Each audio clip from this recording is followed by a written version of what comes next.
kelemahan satu. Mereka tidak punya kitab suci.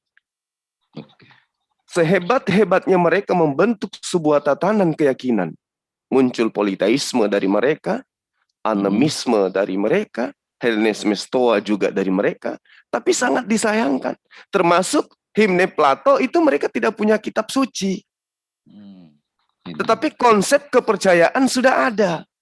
Percaya kepada dewa Apollo, percaya kepada Paraksion, dewa wanita, percaya kepada Arius, orang yang bertunangan dengan dewa wanita, percaya kehamilan Paraksion ketika bertunangan dengan Arius. Kemudian Apollo datang dalam rupa roh kepada Paraksion, hamil Paraksion, melahirkan dia, lahirlah Plato. Konsep ini kemudian dibungkus di dalam sebuah kitab suci yang dijajakan oleh agennya mereka, yaitu Paulus and the gang. Sehingga, coba kita lihat, bagaimana kemudian surat-surat Paulus itu tidak disebarkan, tidak diperuntukkan kepada pengungsi-pengungsi Yudaism yang memang sudah memahami tentang ajaran Taurat. Benar ya? Betul. Nah, sehingga surat-surat Paulus ini dikirimkan bukan ke orang per orang, tetapi dikirimkan ke para jemaat. Nah, pertanyaannya kemudian, apakah ketika surat ini dikirimkan kepada jemaat, jemaat yang dimaksud ini adalah jemaat Kristen? Tentu bukan. Dalam arti segi agama. Mereka bukan Kristen, tetapi mereka adalah jemaat yang memang sudah memiliki kepercayaan yang sama dengan kepercayaan Kristen. Yaitu ajaran dari pagan itu sendiri. Ya, keberuntungannya mereka kemudian, ketika ada surat berarti ada kitab. Nah, makanya ajaran Paulus itu sangat mudah diterima oleh mereka karena konsep tatanannya bersamaan dengan konsep yang mereka anut selama ini. Keuntungannya pada saat ini mereka sudah punya kitab suci yang tadinya tidak punya. Sampai sini bisa dipahami nggak, Bang? Paham, sangat paham. Makanya gelombang kekristenan itu datangnya bukan dari Yerusalem. Tetapi muatan ajarannya dinisbahkan kepada Yerusalem, Yudea. Tetapi konsepnya bukan dari sana.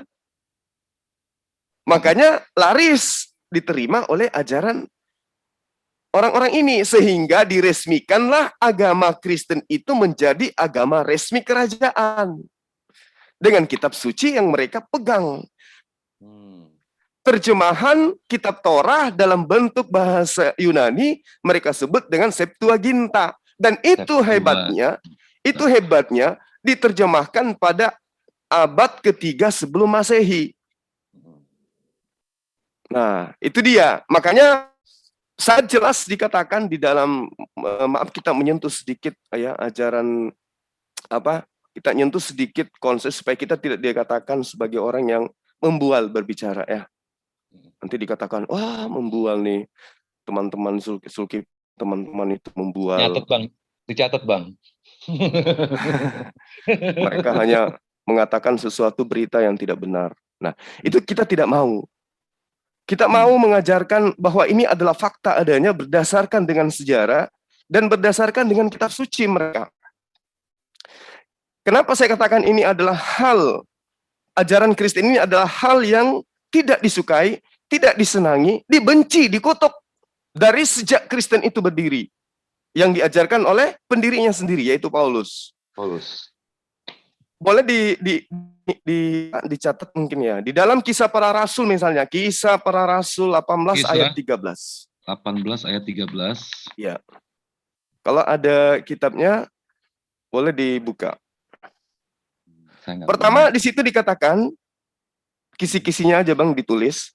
Di situ diajarkan bahwa Paulus berusaha meyakinkan orang beribadah kepada Allah dengan jalan yang bertentangan dengan hukum Taurat. Pijakan kita jelas, Kisah Para Rasul 18 ayat 13. Jadi kita tidak mengada-ngada. Untuk melawan Torah. Nah, berarti Paulus memang sudah dikecam waktu itu kan? Mengajarkan manusia menyembah kepada Allah, tetapi dengan cara bertentangan dengan hukum Allah. Sama seperti sekarang nih. Muncul sekte yang mengajarkan menyembah kepada Allah, tapi tidak menjalankan syariat. Kira-kira bisa diterima nggak itu oleh umat Islam? Bisa. Nggak bisa, Bang. Bisa diterima. Nggak bisa. Nggak bisa. Nggak bisa. Umat Kristen karena dia menolak sendiri ajaran dari Kristen. Karena dia menyelimuti diri dengan kata-kata Isa Al-Masih. Iya, betul. Terus lanjut, Bang. Nah, kedua, Kisah Para Rasul 9 ayat 22. Ini penting.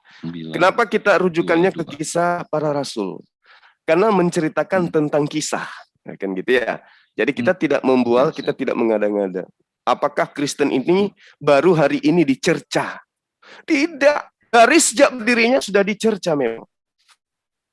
Akan tetapi Paulus semakin besar pengaruhnya dan ia membingungkan orang-orang Yahudi yang tinggal di pemukiman-pemukiman, ya, yang tinggal di Damsyik.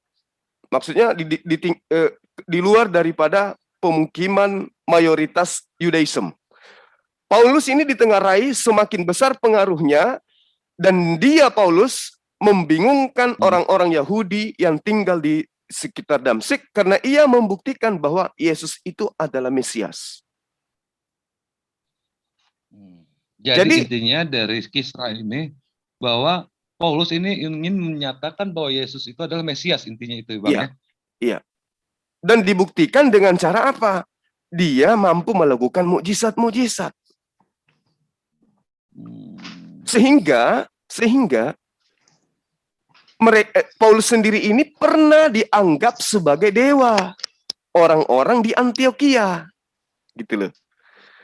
Saking hebatnya Paulus ini membuat mukjizat, dia pernah dianggap sebagai dewa. Sampai dia mengatakan, aku bukan dewa. Yang dewa itu adalah Yesus. Nah, ending daripada itu semua, sahabat, di dalam Kisah Para Rasul 9 ayat 22.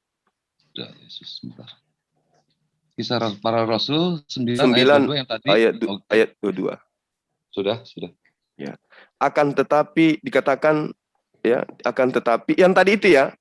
Ya, akan tetapi Paulus semakin besar pengaruhnya dan ia membingungkan orang-orang Yahudi yang tinggal di Damsyik karena dia membuktikan bahwa Yesus adalah Mesias.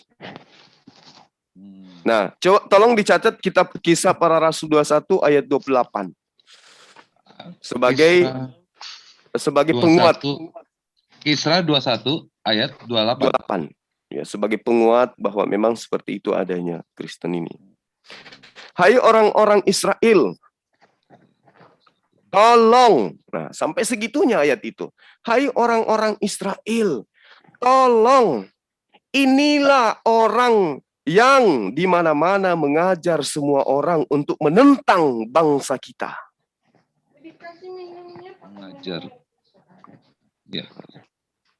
Mengajar semua orang untuk menentang bangsa kita, melawan. Dan menentang hukum Taurat. Tentang hukum Taurat. Oh, jadi dia menghapuskan di Kisah 21 ini. Iya. Nah, lalu kemudian, dan sekarang ia membawa orang-orang Yunani juga ke dalam bait Allah dan menajiskan tempat suci kita. Coba. Jadi, Bang, nanya boleh, Bang? Nanya boleh, Bang? Silakan, Gurunda. Oh, kebalik. Kok saya yang ditanya sama Gurunda ini? Enggak, kan nanyanya gini. Bidang kita masing-masing. Mana yang lebih berhak kita mempertahankan Isa sebagai nabi dibanding dia mempertahankan Isa sebagai Tuhan? Karena Nabi Isa ini tuh nabi kita. Seolah-olah saya gini, kakek saya dianggap oleh orang-orang yang penjahat. Sementara kakek saya bukan penjahat. Mana yang lebih berhak membela kakek saya, atau dia tetap mempertahankan kakek dia memang penjahat gitu loh? Mana yang lebih berhak menurut Kanda menurut abang nih?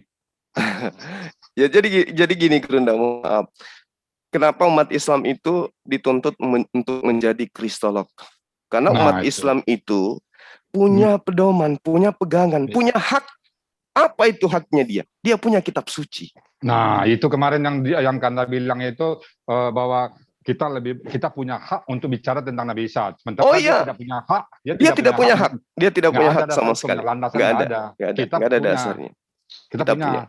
Nah, Nah, gitu. Seperti kita lebih berhak dari dia, karena kita lebih berhak karena Nabi Isa dibanding dia bicara Yesus, gitu ya.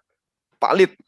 Bisa begitu ya. Nggak bisa diragukan itu Gurunda. Nah, Lamten Nambaho kan ngomongnya kemarin, kamu tidak berhak bicara masalah kitab saya, katanya.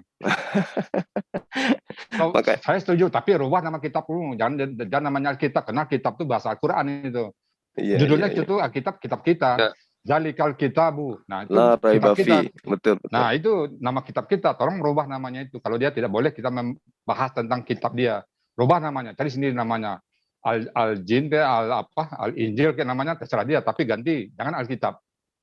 Iya, iya. Itu menurut Kalau saya gitu. kalau saya Rijal, kalau dibilang begitu sama si Lamsen, saya bilang gini, saya ini adalah domba-domba tersesat. Tolong kasih pengarahan ke saya supaya saya bisa beriman dengan Anda. Saya gituin, Nggak benar. bakal ada, Pak. Enggak, kalau seandainya si Lamsen, apalagi yang pernah saya dengar itu yang songong banget ngomong sama Bang Zuma ini. Si Jefferson apa namanya? Everson apa? Ferguson. Ya, Ferguson. Saya ini adalah pendebat yang nggak pernah terkalahkan. Coba saya mau ngobrol sama dia kapan gitu. Jangan Bang Iya. Zuma, Bang Zuma mah nggak, bukan level Bang Zuma. Mestinya ngomongnya tuh sama Romo dimatikan. Kalau kayak gitu kasih aja ke kita ini sih. Saya, Bang Andi Ya, yang sama juga dengan kemarin dengan putus-putus itu bukan levelnya Bang emosi. Zuma itu. Siapa nama kemarin Bang Zuma? Si putus-putus ya? Sambung-sambung. Bukan putus-putus. Bukan. Itu nggak level itu.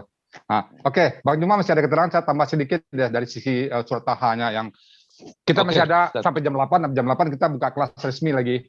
Sedikit Gurunda, 1 menit Silakan. boleh? Silakan. Boleh. Saya hanya ingin memperkuat yang tadi ya, supaya kita nggak dianggap membual oleh teman sebelah. Jadi yang tadi yang saya katakan, bahwa orang Kristen itu tidak punya hak, ya, berkaitan dengan yang Gurunda tanyakan. Tidak punya hak sama sekali. Karena ajaran yang mereka anut saat ini adalah ajaran paganisme Romawi Yunani yang mempusi masuk ke dalam pengajaran Torah. Itu satu. Kedua, apakah hujatan dan cemoohan? Maksud saya, apakah pernyataan-pernyataan seperti ini baru ada di zaman sekarang setelah ada Islam? Ternyata tidak. Sebelum Islam datang sebagai agama yang telah disempurnakan, itu mereka sudah dihujat. Seperti yang saya terangkan tadi. Kisah Para Rasul 21 ayat 28. Poinnya ada 3 di situ. Orang-orang Israel.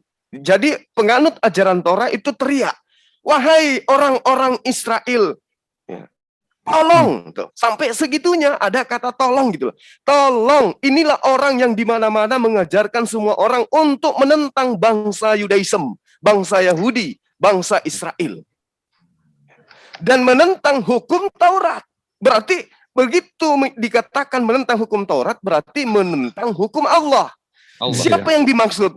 Paulus. Paulus yang dimaksud sebagai penentang ajaran Tuhan. Dan sekarang dia membawa orang-orang Yunani masuk ke dalam bait Allah kita dan menajiskan tempat kita gitu.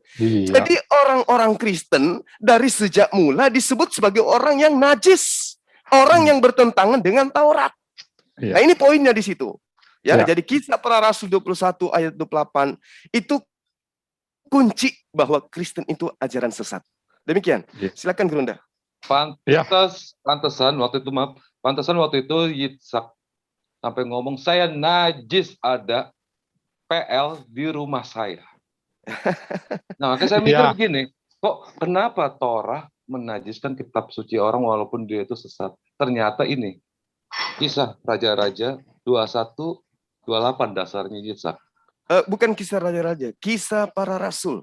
Kisah para rasul, kisah Dari raja-raja. dari tadi itu kita bercerita tentang kisah para Dan- rasul dulu. Para rasul, maaf. Rasul. Sorry. Oke, mungkin Bang Budi Silakan. gini. Baik, Bang Budi silakan. masih ada mau ngomongin? Makasih Oke. banget, makasih. Oke, stay ya. Kita tepat jam 8 nanti masuk materi ya. Jadi sebelum itu, saya sedikit menambahkan masalah, sebenarnya kan ada 2 topik yang mau saya tambahkan.